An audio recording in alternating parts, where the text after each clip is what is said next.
Hello, can everybody hear me? I know most of you here, but I'm still going to introduce myself. My name is Noelle Norton. I'm the Dean of the College of Arts and Sciences. And just to add for extra flavor, I am from the Political Science and International Relations Department here at USD as well. I knew I'd have somebody clap for that.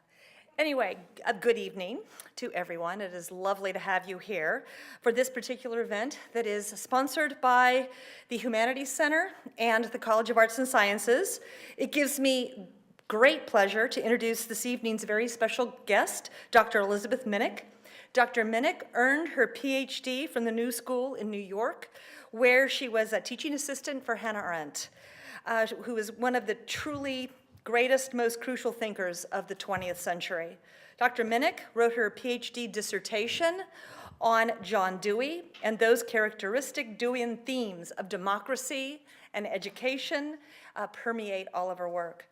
Among her teaching positions, Dr. Minnich has been a professor of philosophy and the humanities at Scripps College, a visiting scholar at the Getty Institute for the History of Art and the Humanities, the Thomas P. Johnson Distinguished Visiting Professor at Rollins College, and the Wichard Visiting Distinguished Professor of Humanities and Women's Studies at East Carolina University. As an academic administrator, she has been a dean and/or director at the New School, at Sarah Lawrence College, and at Barnard College. She's currently a senior scholar for the Association of American Colleges and Universities and a professor of philosophy at Queen's University of Charlotte, North Carolina. In addition to her distinguished career in teaching and higher education administration, Dr. Minnich's publications have also been of the very highest order. Her first book, Transforming Knowledge, received the Association of American Colleges and Universities Frederick W. Ness Award for Best Book in Liberal Learning of its year. A later book, The Fox and the Hen House, dealt with the threat of privatization and unbridled corporate power and what that poses to democracy. We have brought Dr. Minnich to USD, however, to talk about her most recent published book, The Evil of Banality, on the life and death importance of thinking. This vitally important book reflects on the causes of such evils as genocide and deadly economic exploitation, and the role of thoughtlessness in their emergence. Stephen Bloch Schulman, professor at Elon University, had this to say rightly about Dr. Minnich's book. While I believe it is an ever-present possibility that books can actually make us better people, I see it as quite rare that they either try or are successful in doing so. I am convinced that this one can. So please, with that, welcome Dr. Elizabeth Minnich to the stage. That was a wonderful introduction, and we should have a nice and proper scene for this. I'm delighted to be here, and I'm only sorry I don't have a chance and haven't had a chance, maybe we'll find some other way, to hear from those of you who have read my book and thought about it, because I'd like to hear what you think. Thinking is something that we do alone in our minds, but always with thinking friends. And the more we hear from other people as we're thinking, the richer, the less closed, the more complex, the more subtle, the more in touch with the world we share will be. So I believe profoundly in having exchanges of ideas and explorations, and anyhow I like it. So I can give you great long Deweyan reasons for why it's a wonderful thing and Hannah Arendtian reasons, but I find it a heightening of life and an enormous pleasure because people always say things I'd never thought of.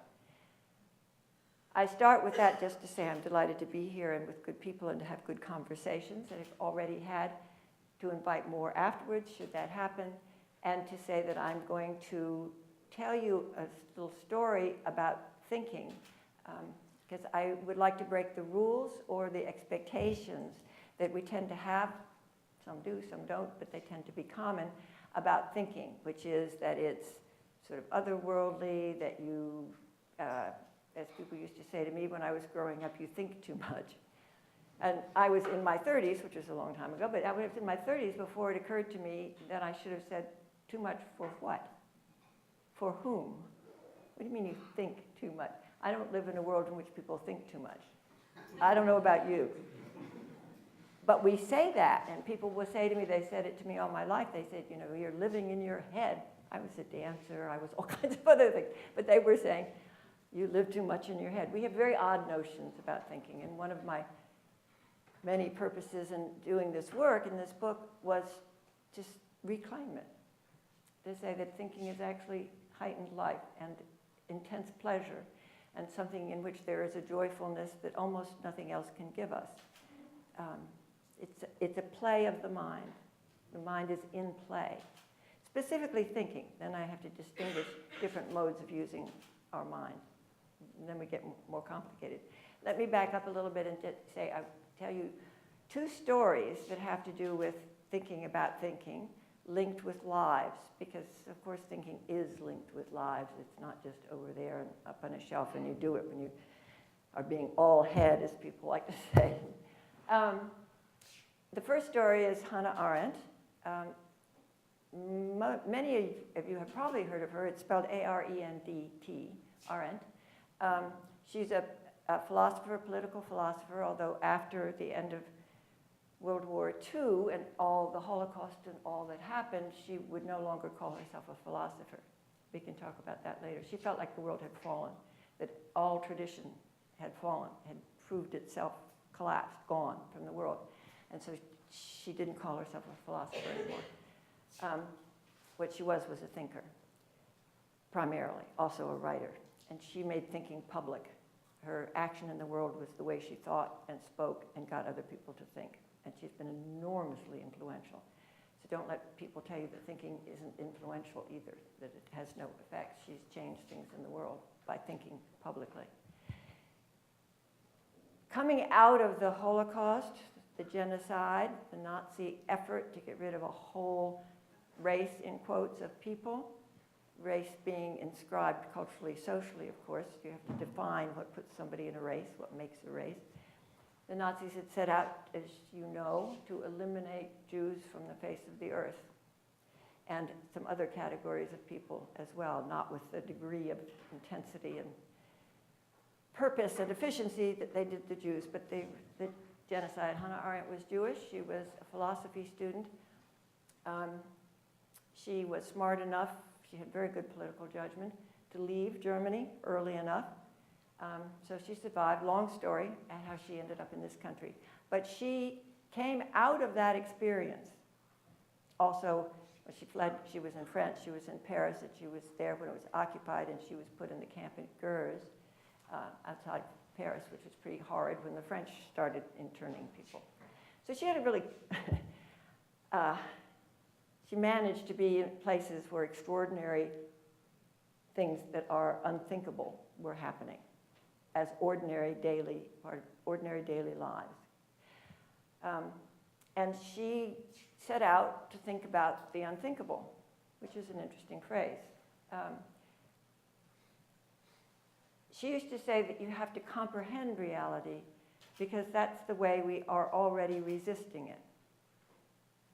Not just undergoing it, not just having it run through us, not just being captured in its categories. If we comprehend, we're outside of it in relationship to it. Possible to resist simply being moved along with whatever is happening. Comprehension is a mode of resistance, not a negative. Mode of resistance from being sort of drawn in and just going along. Enormously important to her.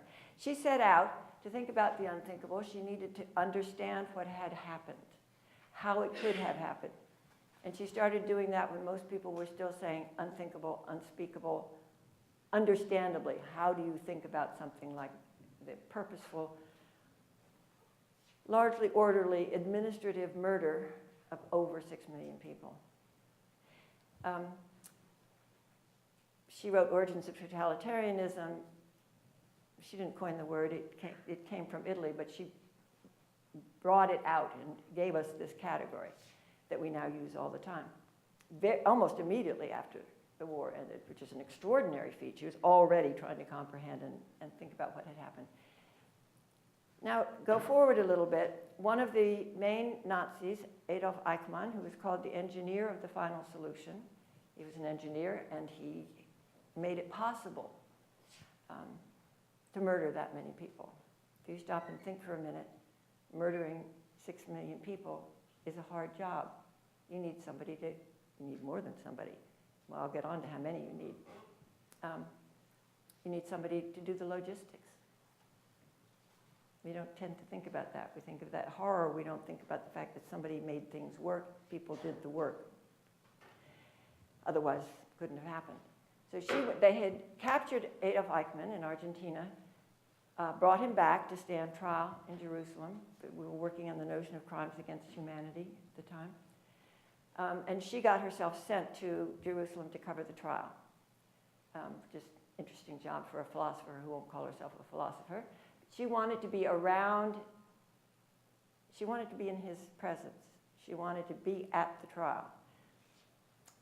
She got Mr. Shawn, the New Yorker, to send her. And she wrote reports back, and then they were put together in a book called Eichmann in Jerusalem, a report on the banality of evil. When the book came out, there was extraordinary reaction, most of it hurt, furious, confused, feelings of betrayal, not all that long after the war. It was around 1961. Not very long at all after the end of the war. So of course, it was complicated. And there are a number of reasons it was controversial. We're focusing now, for the moment, on one that is less controversial now, but not well comprehended at all, in my view, which was the notion of the banality of evil. The idea that you could juxtapose banality, the ordinary, with the life sucked out of it, this sort of dull, daily, not just ordinary life, which is so rich in particularities and pleasures, if we're attentive to it, when all that's taken out and you just have the banal. Cliches, conventions, all kinds of things that we sort of occupy our minds with without thinking. They just sort of are, I call it sort of autopilot. How can you say that about evil, and when people are thinking the genocidal and war and even more evil of the Nazi regime? How can you call that banal? It just was inconceivable that you could put these together. She came, after she wrote this, she went on thinking about it, she went on talking about it, basically, in different ways the rest of her life, of course, as one would. But she had a question in mind then. She had a concept, the banality of evil, which she said, I found myself with a concept. It came to her while she was listening to this man. I should say, just briefly, but specifically listening to Eichmann, who people usually say this sort of pale man in a dark suit is the way he's usually put at the trial. If you read the transcripts, if you go on YouTube and watch some of this, if you read the reports, what's striking, as what Hannah Arendt took to be most striking, is that he can barely use the language. He himself says at one point, I only speak bureaucratese. I'm sorry, Your Honor. He gets sort of thrown by the language. He speaks in flowery cliches about moral things. He likes flowery cliches, nothing that makes you feel like somebody's speaking to you. Somebody sent you a bad card, sort of inscribed on it. He does that.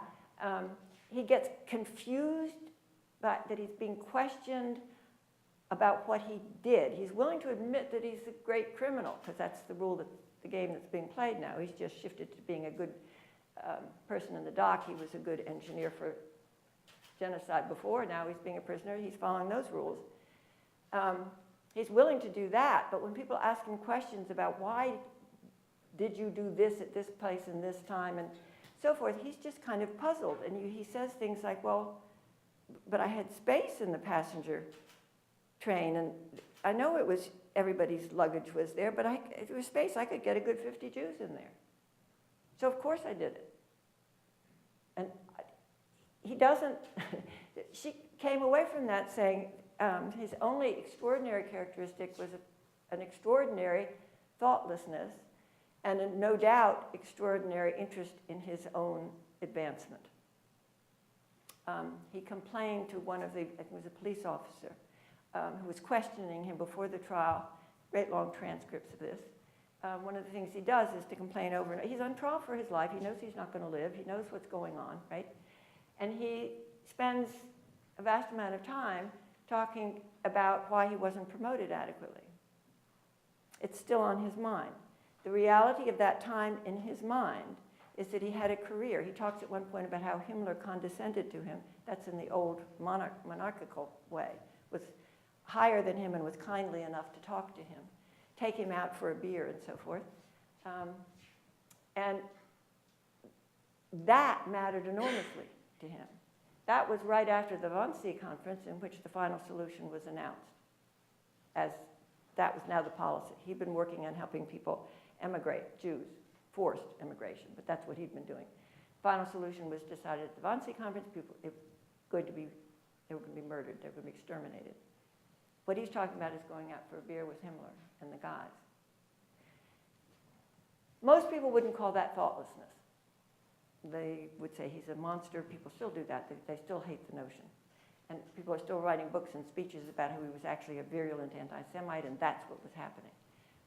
Arendt is watching this, monstrous deeds, and what she's seeing is a man who can't seem to get, this is my phrase, I don't want to put words in her mouth here, he's not in touch.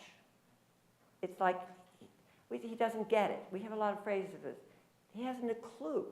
He can off and on say what he's supposed to say, but he really just doesn't get what's happening. There's no resisting of reality there. He's just not even in touch in some real sense. Very capable when he had a job to do. He also went right on doing it long past the time many people had fled and so forth. He's like, so she calls this thoughtless. She has a concept. She asks, we'll do more with that. And she has a question. It says, do the inability to think and what we commonly call a radical failure of what we commonly call conscience coincide? Do the inability to think and a radical failure of what we commonly call conscience coincide? Because that's what she had seen. Fascinating. She then thought about it variously the rest of her life and in multiple forms. And at the end of her life, she published a book, part of a trilogy. First one was called Life of the Mind, and it's called Thinking. So this is where she was going.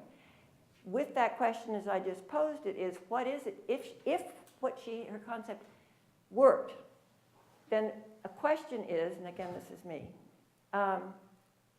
what is it about thinking that enables conscience? And to such an extent, so basically, that when we're not thinking, not being thoughtful, not being in touch, not turning things around, but are sort of stuck like this and missing the point. What is it about thinking that makes it possible for us to have a conscience so that when we're not thinking, we don't? So she has a concept, she has a question, and she then goes and spends a whole lot of time rereading the great thinkers, philosophers, because she decided people who led the life of the mind you might find in their works not just things about thinking, because they speak very rarely about thinking per se, but you can watch minds at work and maybe learn something about the experience of thinking that might in some way allow us to have conscience, keep us from being able to do these kinds of things that evidently Eichmann, and he's by no means alone, was able to do, being thus out of touch. So she goes and studies the thinkers in depth, very interesting stuff. So that's Hannah Arendt, that's that part of that story. Then there's my little story, which I'm going to tell you more briefly, and then I'll get into this. When I was about 10, which would have been in the 1950s, I'm 75, so you don't have to do the arithmetic. My mother was working in fair housing. The civil rights movement was getting going, and the early phases, as you know, it was being built long before the civil rights movement sort of emerged. My mother got involved in fair housing in the Washington suburb where we lived. And I went around with her often enough, and we would knock on doors and talk to people about whether there's de facto segregation, at that point illegal, but de facto, all over the place, and there was in these communities, would ask the white people in our community if they would sell to a qualified buyer who was black. And then they have a list, and people would know where to go, and this was a good way of opening neighborhoods without them exploding in all kinds of ways. And I had this experience of people I knew very well and who were decent, more than decent, good people. As far as I knew, I liked them. They were nice to me.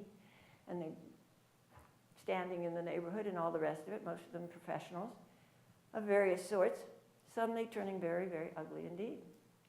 And I was completely puzzled by that, I have to say. So I always have to confess to people that although fairness and justice are deeply, deeply, deeply important to me, what hooked me on this work and on the various kinds of justice work that I've done, and in the way I do it, is that it puzzled me. I couldn't understand how people could think like that. It didn't make any sense to me, what was happening. It was discrepant with so much about the way they were in the world, so it didn't make any sense to me. So I started sort of thinking about it and noticing things and learning bits and pieces and so forth. I'm sure it's part of why eventually when I was doing my PhD, I wrote about Dewey, who's remarkable about many of these issues. I was just puddling along, being involved with movements, but studying philosophy. Skip all sorts of things. I found myself at the graduate faculty where Hannah Arendt was teaching. She was teaching a course, it's her first course at the graduate faculty for political and social research in New York. It was called Political Experiences of the 20th Century. And I went over and said, I was teaching down the street. I hadn't finished my degree yet. I was studying. I went over and said, I want to take the course. And they said, you can't, you're not a student here. I said, oh, right. So I filled out the forms right there and said, okay. And they accepted me. And then they said, you can't take it because you're not advanced. We're giving her, this kind of seminar. And then word came down that she was going to interview people for her class. She didn't want them doing it that way. So I got interviewed. I can't remember a bit of it, terrifying as it was. And she put me in the small advanced seminar, this political experience of the 20th century. Again, skip over a whole lot. It went well. She liked my paper very much. And then she asked me to be her teaching assistant. And she was, at that point, defending her book. Still, she was still willing to talk about it. Later she stopped because people were attacking her for a book they hadn't even read by then. It was just futile, And it was absolutely personalized, a lot of the attacks. She hung in there for quite a while trying to think with people, but it was too difficult. It was too difficult.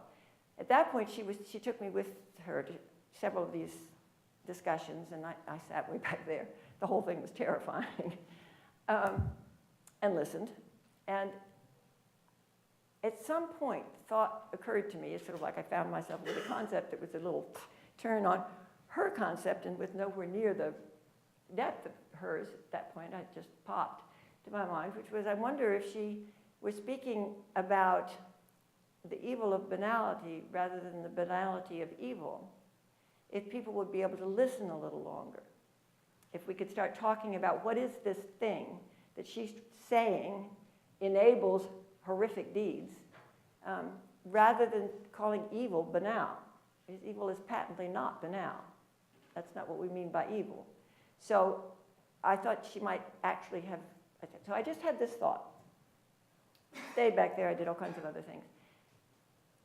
Now I found myself studying with her, getting a little more content and so forth, and then I started thinking about it, reading it, about these issues more. I was doing other things too. I found myself with a question, which went all the way back and was reawakened with her, which was, what were they thinking? The policeman in Battalion 101 in Christopher Browning's wonderful book about a police battalion that turns at one point, they're turned into a mobile killing squad And they go from one day to the next, from thinking of themselves as protectors of the people to murdering people. Face close in. This was not. And I'm saying, oops, what were they thinking? It makes no sense to me. It still makes no sense to me. What do you do with your mind when you're doing that? Even if you're completely possessed by hate, your mind is, you're doing something effectively as you're supposed to in time and space. Your mind is doing something. Or not. If it's entirely blank, I want to know that too.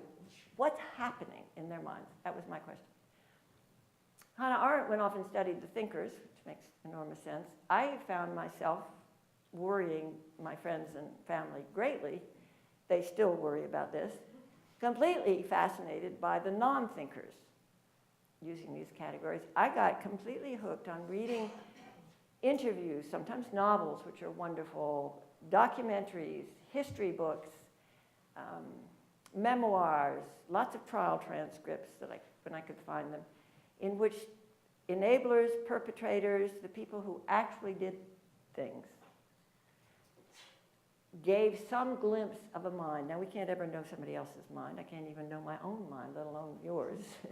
Well, but we do all the time make efforts to understand what's going on. And I read very, very carefully everything that I could find for a very long time while doing other things. And I had this little growing stack of books that made my, as I said, my loved ones sort of, wait, what are you doing?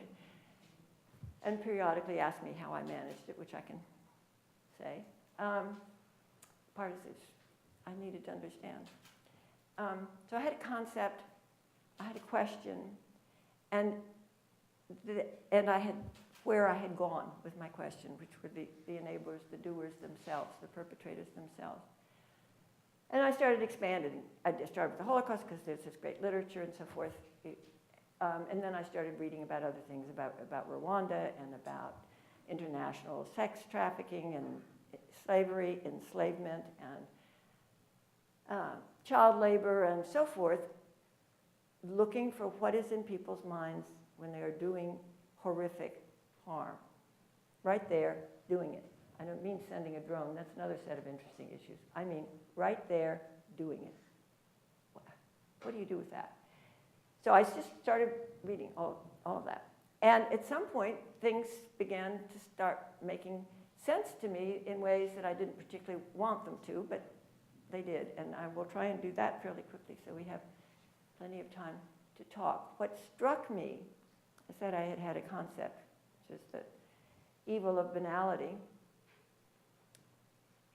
It struck me first, this was a turning point, that part of the problem in understanding these horrific instances of harm doing that we want to call unthinkable is that we confuse kinds of evil. And I don't ever like saying there are two kinds of anything, but I'm about to say there are two kinds of something. Actually, four if you put the whole thing in. But this is just it's useful. Categories don't exist. We use them. They're useful or not. But this is mine, and I found it very useful. You will see whether you do. That is, there is what I now call intensive evil, which is someone berserk, a sort of moral madness, a monster, somebody we can't explain. Burst of horrid, shocking, literally mind-stopping. Great harm done, then it's over. And the community is shocked, horrified, says precisely this is not normal. This is not who we are. This is, this has nothing to do with us. That's intensive. Then there are the kinds of things I was trying to understand, which go on for years, sometimes millennia, like slavery and sexual violations of the vulnerable and exploitation of the weak, so forth, for somebody else's profit. They go on for millennia. To do that, which I now call extensive evils, over time, many people, huge harm. You can't keep up a burst of mad hatred in which you dismember people and do horrific things to them. Try it for a week. let alone decades. To do the extensive evils, the huge ones that extend through time, space, numbers of people, you need a phrase I kept finding over and over again. I found it first in somebody who trains torturers for the US. I've read a lot of stuff. You need reliable workers. He says the torture says you don't want people who enjoy it. Psychotics are unreliable and tend to have bizarre other problems. Well, yes, actually, this is true. And the Nazis, removed people who enjoyed it and were shocked by the Romanians. They were trying to do something efficient, and Himmler talks about this. The people, they were walking something narrow between becoming weak and unable to do what they were supposed to do and becoming hardened and unfit for human life. They want people to be ordinary, normal, reliable people who will do their job on time and efficiently. They said something like that about Eichmann. You have to be able to do your job. If you are possessed by mad hatred, it's not real easy to sit there and work on these little tiny numbers for hours and hours and hours about how you're going to get people from here to there. So we're talking about a really odd phenomenon in which enabling and doing sometimes face-to-face horrific, unthinkable things becomes normalized is what people do. They go to their jobs. I found that over and over again. People talked about their jobs. They went to their jobs. This is somewhat familiar now, partially because of Hannah Arendt's Banality of Evil, which is itself now used as a banality. We say that and we're done. Oh, yes, ordinary people can do this stuff. That doesn't explain it. People will then go to something monstrous in us. They'll go to terrible prejudices. They'll go to something primal. They'll go to the id. They'll go to fear of the other, capitalized. They'll go to some kind of obedience that blows my mind. You're going to be obedient murdering somebody daily, hundreds of people, for how long? That's not just obedience. If it's blind obedience, you're not even going to do a good job because somebody has to keep showing you what to do and watch, be sure that you do it. We have all these things that we go to, usually something monstrous in us that's actually there. We're all capable of this, people will say.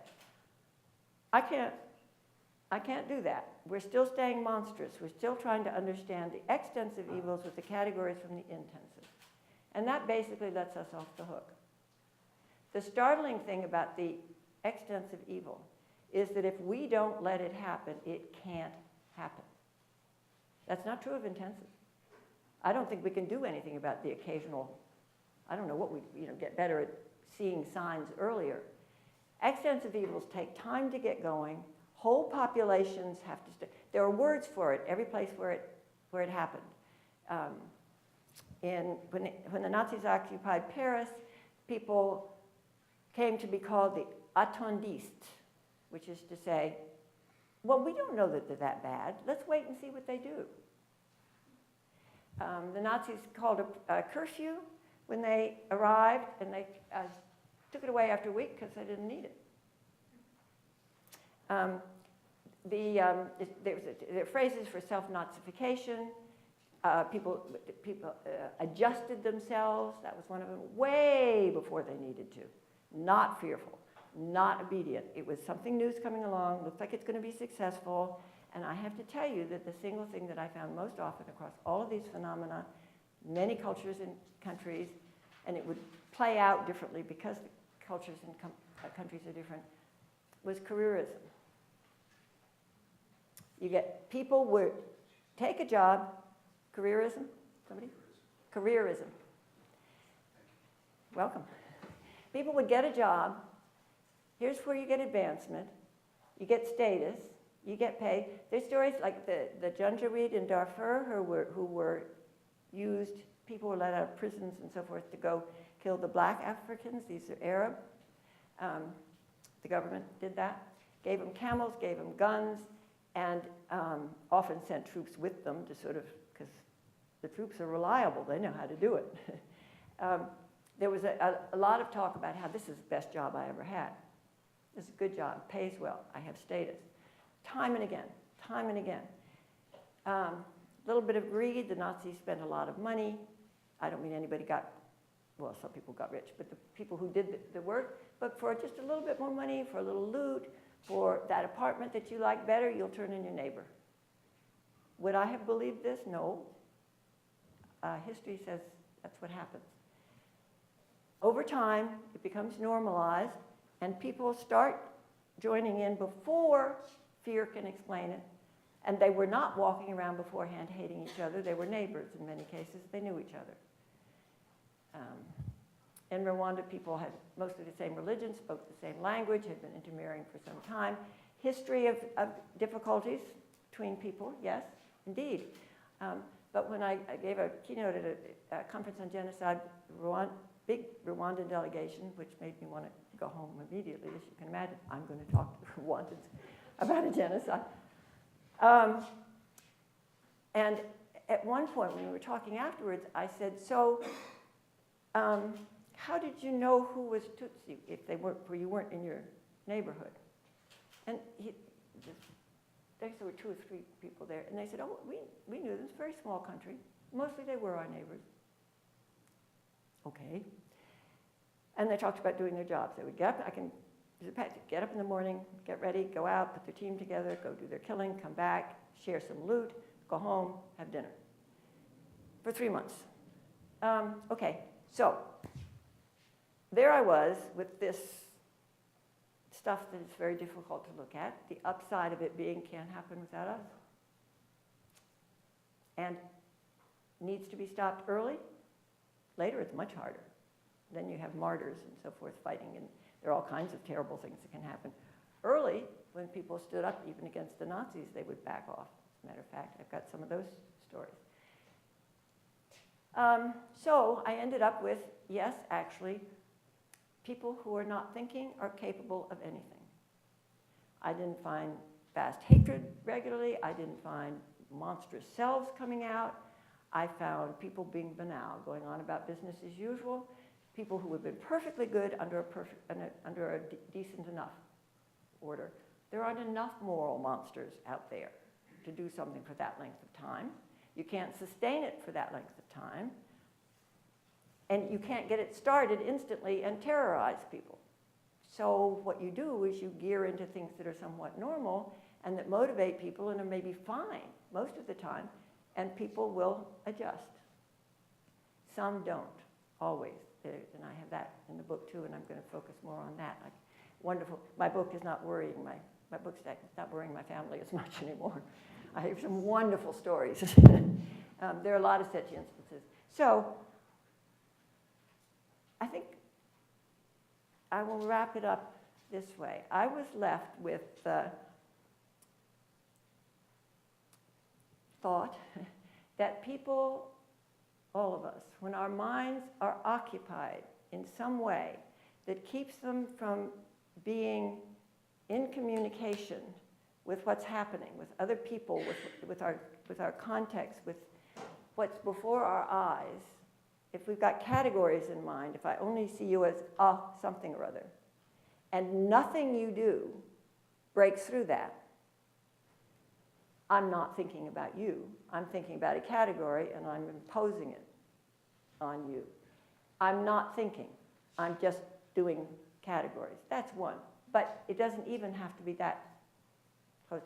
Enclosures of thought, where people are all speaking sort of one language, basically, and trading who knows more and who's smarter and who can use the jargon better and so forth. Wonderful people are perfectly capable of seeking profit from a factory that's using child labor that we outlawed here a very long time ago because we know how wrong it is. Playing this game, not watching this one. That's a form of thoughtlessness, going all the way back to the meaning our mothers and fathers, whoever, aunts, uncles, friends, gave us when we were very young when they said, don't be thoughtless. It's that small and that rich. What does that mean? It means taking people into account, thinking about it. Don't be so thoughtless. You're not paying attention. And that took me, of course, full circle in some ways back to thinking about education. Where else was I going to go? I hadn't seen anything else standing against this. Church certainly didn't. Some wonderful people did. Some few institutions did. Many governments didn't, many newspapers that should have didn't. People didn't stand against, and for the most part, don't very much now. I can't find anything else I can look at that doesn't have a history that says to me, you get people complicit in some kind of enclosure of thought, and they're going to stay in the enclosure of thought, in the careerism, in the self-protectiveness, status, a little greed. What I think of, since we're thinking about thinking, is education. What can we do in education, which is something most people get some of, which is astounding, that's very promising. What do we do? Not just to inform minds, of course that's important, but to put minds in play. Have them active. Have people feel the pleasure in the thinking, the pleasure in being startled back into thought when somebody says something you hadn't thought of. When we get knocked out of your rut rather than staying in your rut. That's pleasurable for young people. Just watch them, play with words and so forth. How do we keep that joy in the play of our minds going through all of education and practice it purposefully, not as a technique, not with a checklist, not as a best practice, as an art, as something we do in the best kinds of conversation that are lively and stimulating, and you walk out feeling, just great. Like that was really, really fascinating. If we can practice minds in being that kind of self-reflexive, aware of ourselves, thinking about what's happening, thinking about our reactions to it, thinking within it, but also thinking around about it, which is what we can do as humans. It's where I think human freedom is rooted. We can think about what we're doing, so the gap opens and we can choose. That's what makes us morally responsible. Base level, in terms of our capacities, that we can think about what we're doing. Opens a space, we can say, what am I doing? If we're not thinking, the space is closed. How do we practice specifically, many ways, but specifically, that thinking that is reflexive, that opens the space, that makes you say, what are you thinking? What are they thinking? How do I think otherwise about this? What just happened? Toni Morrison, the brilliant Toni Morrison, wrote in her Nobel Peace Prize acceptance speech something about discovering at some point, learning to see the fishbowl within which, that invisibly contains our world, that we've been swimming in a fishbowl and we don't see it. And Wittgenstein talks about flies in a fly bottle and so forth. How do we see what's shaping us? Why can't we do that in education? Knowing things won't do that for us. Knowing things is very important. We have to think about, of course, but we have to think about what we know. We can know things and use them in ways that are deadly, like eugenics, for example. So the Nazis had an unusual number of PhDs in the SS. Education had nothing to do with your being a Nazi or not, which is horrifying. So I think it is thinking. I don't think it's knowledge. I think it's specifically reflexive. And I think education is the place, and everybody here is the hero of it. Thank you.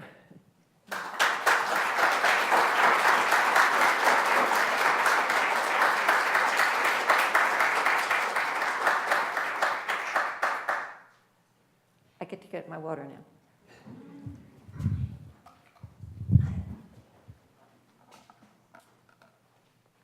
Oh, I don't see terribly well. Will somebody help me with it? Oh, okay, yes. Just a comment. 7 or 8 years ago, can you hear me? Yes, I can. I remember an interview, and I don't remember how it was staged. I don't remember if George Bush and Bill Clinton were on the same stage or if they were asked the same question at different times.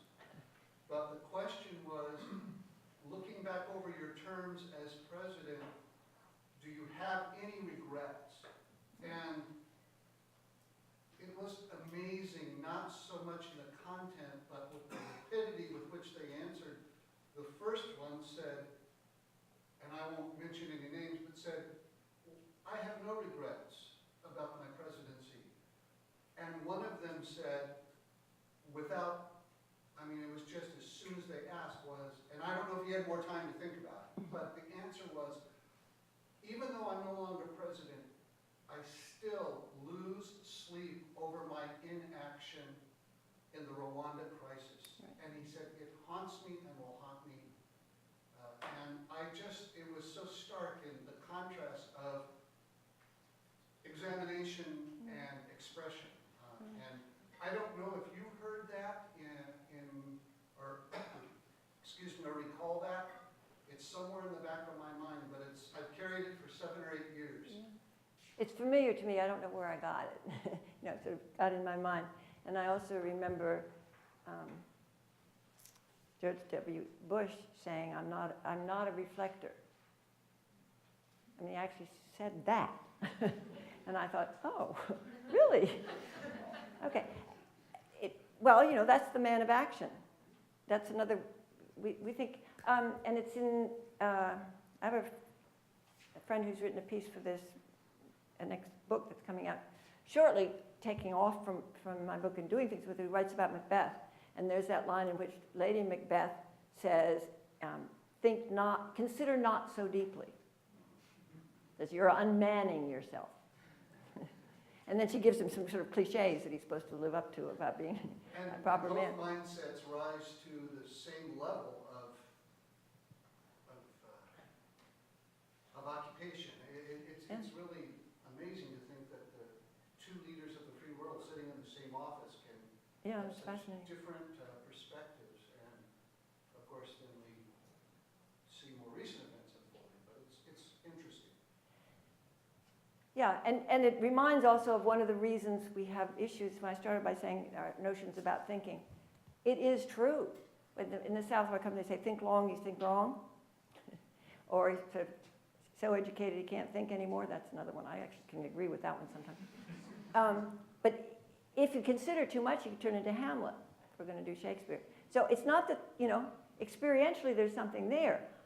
And think how dangerous it is to have the people who go into action and positions like that who don't consider deeply, sort of ever. Yes.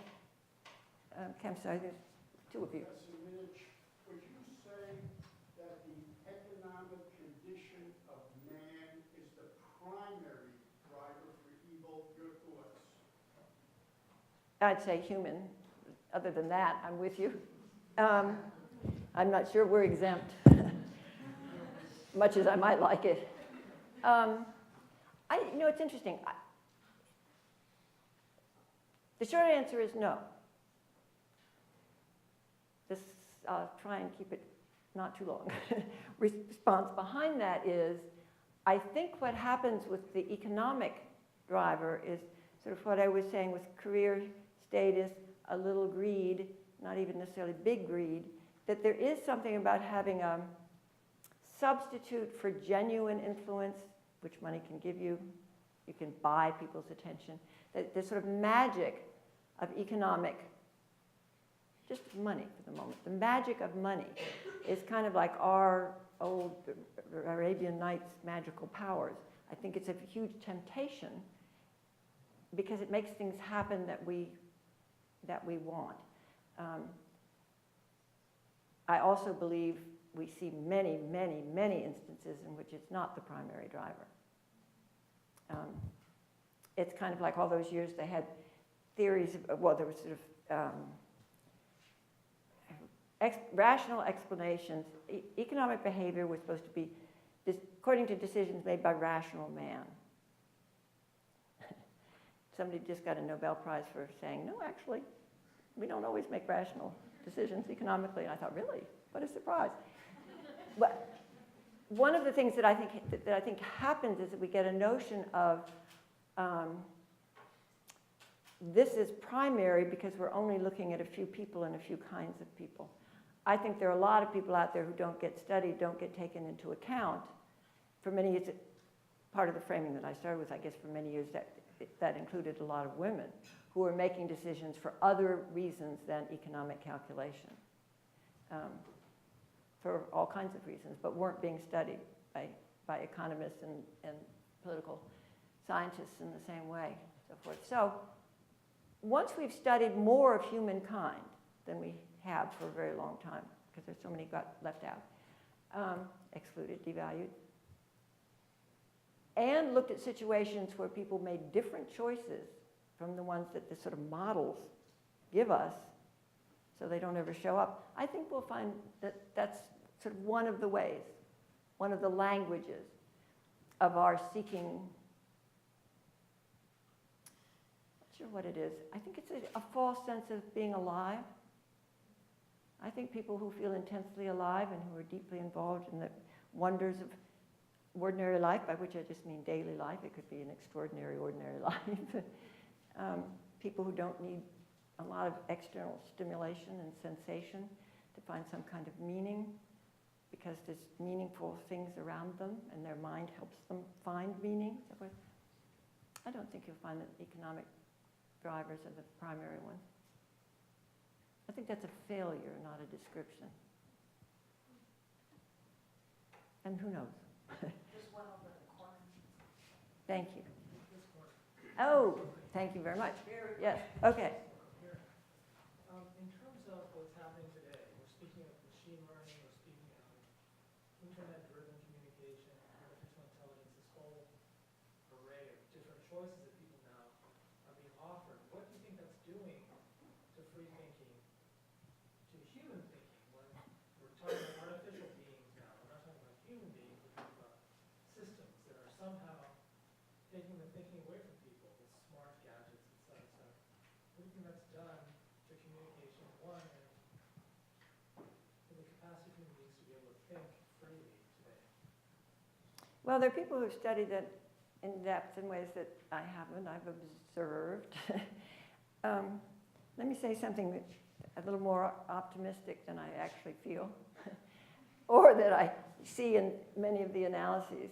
The more optimistic thing that I like to say is that now that it's become possible for knowledge, facts, even wisdom, although we may not be able to understand it, but all of those are accessible as never, ever, ever, ever before. I mean, these are our memories in some ways, and you can get anything, almost, including wisdom. I get wisdom things sent to me all the time. They're wonderful. I think it's possible if we, through education and so forth, if we were to get used to that resource as freeing us to spend more time, this is not what it's doing now, freeing us to spend more time together face to face, not thumb to thumb or whatever, and freeing us to, when we're together and when we're in classes and in educational situations, which can be much more dispersed now too in some ways, to think about what we can find on our phones. That's kind of interesting to me. We used to have to, if you do a huge, way back bird's eye thing, people had to memorize because it was gone. You know, with each succeeding, when somebody died, you lost an enormous amount of knowledge. And whole generations, and we do die. And there's mortality, there's also, when we remember the other part of humanity, there's also natality, as Hannah Arendt said, which is like people are also born. So we get education because that we should pass things on. We are choosing with education what's necessary to keep our worlds going. That's what we ought to be doing. And to some extent, that's, even by default, that's what we're doing. We're choosing what gets passed on. Then there are books, and that, you know, there's a lot more record, and it's not quite so much memorization. You know, go all the way now, and I can look up a fact like that. But there's surveillance now that people are very concerned about what that does. Say, what was that? Surveillance. Yeah. The sort of this back of your mind idea that people are listening in on your conversation. If you're... They can listen to my conversations. I wish they would. Wouldn't you want them to listen to this? I'm sorry, I don't mean to be. We're in a different place here, but qualitatively what that does to people's interactions. When you know that there's surveillance, you know that your privacy is being compromised by police agencies, et cetera, that obviously, you know, puts things in a different light. Let's put it that way. Right. No, that's terrifying. And that people go out, pardon me, I apologize, I'm going to do it anyhow. That people go out and spend money on something that's going to sit there listening to them and selling them. We do it. It's like extensive evils. Without us, it wouldn't happen. They're not doing it to us. We're buying it. And this, we can't put it off on bad guys.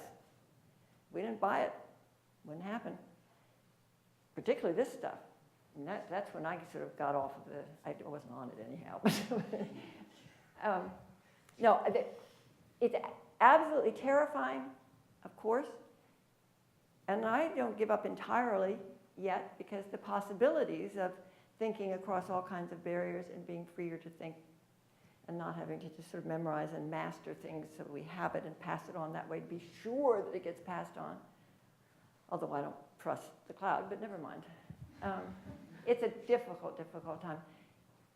And if we don't think better than we are, I don't know have you all read Marge Percy's He, She, and It? It's a very interesting book about this, living in a world in which the houses are intelligent and, lock the doors when they're supposed to and not to. And the house of one of the characters decides the house doesn't like the fact that there's a cyborg that's having an affair with a woman who lives in the house. So she locks the doors on her own. Anyhow, part of the conceit that runs through it is they're trying to bring full consciousness, artificial intelligence, but full consciousness, more than reasoning and even feedback loops correcting and so forth. More like what they're doing, which terrifies and fascinates me, where they're translating not word by word. The translation is now done by a sense of the whole. Now, how you do that, I don't know. That's fascinating to me. So I don't know what they're doing in all of these things. But they're trying to put consciousness in these robots, cyborgs and cyborgs that they already have. And they keep breaking down. When full consciousness dawns, it's more than they can bear to come out of not quite into that. It's an interesting play. It was done quite some time. Play on notions. And I think we had probably better be thinking with each other a whole lot more about this world and how to manage it and stop just blaming them for it. I have my phone. I don't sell my data. Here's one. I see two. The man in the blue shirt and then the young one. Hi.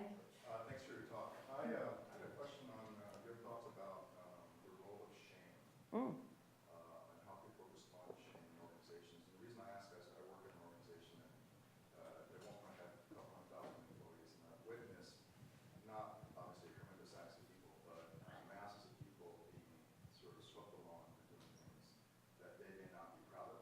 Maybe I was complicit in some of them. And I've been trying to find what is that force that leads to that. And I was interested in your book, and that's why I came down here. But I've also observed the shame as an affect that's universal.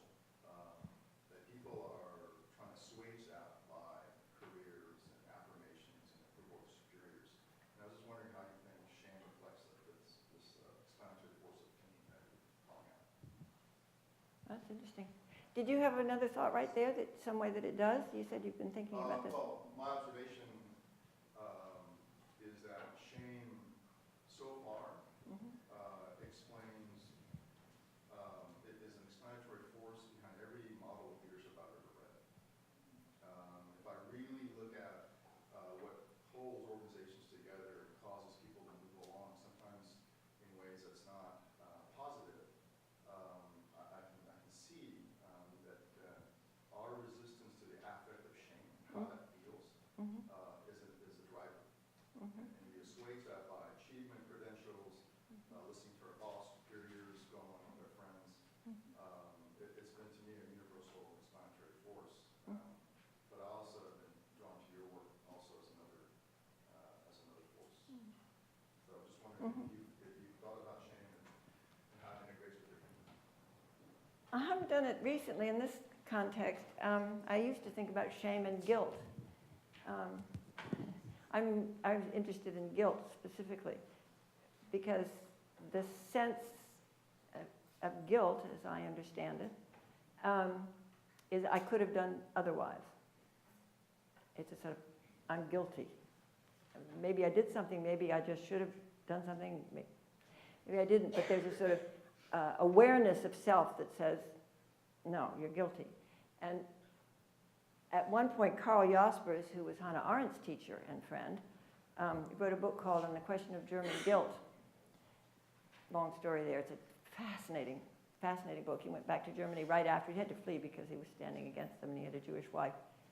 And he came back afterwards, very admired man. And he gave a lecture on the question of German guilt, and people who had been in all kinds of relation to what had just stopped, were there. And one of the things he does is talk about different kinds of guilt. He says, you know, there's moral, we're all guilty. He said, and the world thinks Germany is guilty. It doesn't matter if you did nothing. The country is guilty. And he said, actually, we can't just reject that. So then he makes distinctions. He says there's moral guilt, which is I did or didn't do it. I get the categories wrong. I realized recently that my mind has done something with them since I went back and checked the terms. There's also a kind of political guilt. My country did it. And it's still my country, even if I was opposing it. I feel guilty. And that's good. I should, because as far as I'm responsible in the country. I should care, but it does. And he has a thing he calls universal guilt, which is the one that everybody wants to cure people of, which is, you know, it's like survivor's guilt. Or when you see people starving around the world, you feel guilty. You're sitting there in your living room feeling guilty. You didn't do it. Your country didn't do it. Why are you feeling guilty? And he said, you know, we shouldn't, there are pathological versions of all of these. Always are. But we shouldn't try and rid ourselves of those feelings of guilt, because they're reminders that we're free and we're connected. And we need those. That we're free, there are choices we make. They have consequences. You live. It's a reminder. What would we do if we didn't have any guilt? It'd be like not having any pain. It would be dangerous. You know? You have to know when something's happened.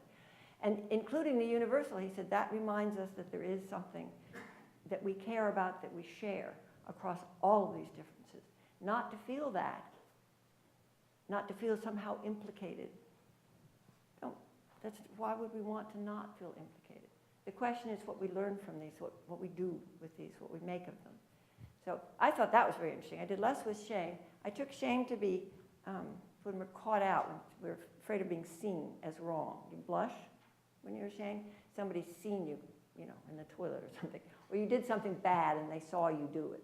That's not guilt. That's being seen.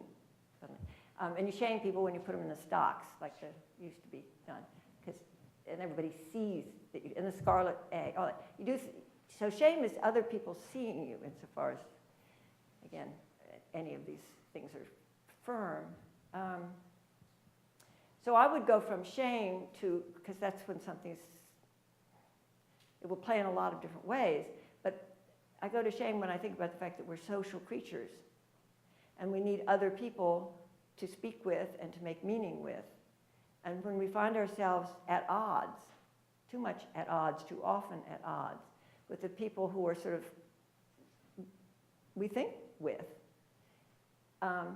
that's unbalancing and disturbing. And I think that can be a problem. Obviously, it can be a problem. It makes us crowd animals sometimes, and loving enclosures of thought, and, you know, following along mindlessly, and lumping together and not thinking about what we're doing, going along, being team player when the team is playing a thoroughly rotten game, so forth. But not necessarily. The positive in it is that we care about what other people think of us, and that we would prefer to be able to be in community with people. And with guilt, I don't want to lose the freedom and responsibility. With shame, I wouldn't want to lose that sense of connectedness. And yeah, I care how people see me. Of course I do. Why would I not care about how people see me? I can't see myself. They're giving me some sense of who I am. So I would go there, and what interests me about thinking and shame then would be this business of extensive evils have to become normalized. Once they're normalized, precisely the shameful thing, and the thing that gets you locked up in an insane asylum, is refusing to go along with something horrific that's crazy, mad, if we were outside of it. That's why we have to have such a stake on holding on to this sort of shareable meaning quest with a lot of communication. And I understand this question over here too, so I don't know what to put on, but anyhow, a lot of communication, thoughtful communication with each other, because we need each other. And the world will go very bad very fast because there are rotten people. And if we're not doing this, It goes, so I would want the shame and guilt kept there for freedom and for sociality and communication, but let's try and keep our systems and our relations healthy enough that they do the good work for us and not the bad work. And to be able to see when the system's about to go bad, is taking steps towards going bad, we have to be paying very close attention, talk with each other, clarify things, and refuse to go along, do something different. Thank you for that. Sorry, I just did a little bit of work in front of you. I hadn't done that before. So Kayla has a question in the front row, and then we have a very nice reception outside. So we'll make this our last question, but Dr. Minnich will probably be here for a while and be able to answer your questions as you purchase her books. Thank you. No greed here. I hope you can all hear me. First, I wanted to thank you for this lecture. It really has gotten me thinking, Great. which I know is the point. And my question is on thinking. Nietzsche, in his Echo Homo, wrote that the danger lies not in the blindness of thinking, but in the cowardness of like inaction and thinking. So I just wonder where, because you had mentioned that it was stepping outside and being reflective and looking at things, and I wonder what we do when we're not just confronted with people who are not doing that and what we would call blind or not thinking, but for those who are reflectively thinking, but who maybe are too, like he would say, cowardly to take action to move in the correct step, or maybe even coward is like not the correct term, but like the self-interest of, or the fear of dismantling a system that's already going in a certain way because of our self-interest. So what do we do? Because so often I read theologians and philosophers and contemporaries that seem to like have noticed the issue, but then never taken the step to like make their thinking change the issue. It's just pointing it out. So I'm wondering what we do with that notion. It's a very good question. And one of the reasons people are suspicious of thinking, sort of, because it doesn't do anything right away, or so it looks. I think that's sometimes the case. You're going to have people who love to think and people who love to act. Actors also think and can do lots of it, and thinkers can also act. I don't mean to divide them, but we do have to have tendencies one way or the other. One of the reasons I said what I did about Hannah Arendt at the beginning is that she's one of, well, we have a lot of them, but we don't have a lot of philosophers beginning to do more of it now. But it being to think in public. My experience has always been that people actually love to think. You know how, given a chance, real thinking, not pseudo-thinking, not out-arguing each other, not debating, not, what, expertise, and now what's your opinion, dear? Not that. Actually thinking. I mean, you start talking with people about the meanings of words. There are always popular columns about that. So people really love that. And somebody who can, and Arendt's works just do that. She's read around the world by all kinds of people. It's just fascinating to me. It's not like it's easy in any, watered down kind of way. But it's fresh, it's real, it's not in categories they already know. You can just feel a mind at work, and she's thinking about the world. She starts a book called The Human Condition by saying, what is it? We just sent, this was a long time ago when she published it, the satellite, first one, up. And everybody's saying, wonderful, before long we won't be stuck on this planet anymore. And she said, boy, is that a weird thing to say. What do you mean we won't be stuck on the world? That just doesn't make it. And then she sets out, sort of thinking about the human condition and how come we're saying things like that. So she almost always takes off from something odd and then thinks about it, and has had enormous effect. The political dissidents around the world are amongst her major readers. It's intriguing. In prisons and so forth, people who have done things. So that's one thing. It depends on the kind of thinking. Nietzsche, amongst many other things, and I'm not a Nietzsche scholar by any means, one of the horrors was a kind of cowardice that comes from, or gets justified and made pious by looking always elsewhere for meaning, to another world, to another life, to something other than what's there and may take some will to get done. So he's fighting a different set of battles with this one. And then I think education, and we're doing somewhat better with this too, which is to say, I think we also need to be teaching action. I spent a lot of years, the last 15, 20 years, amongst many other people, working on what gets called, I don't like any slogans, so I am uncomfortable, but you may have heard it this way, engaged education and civic education. That's the point of that.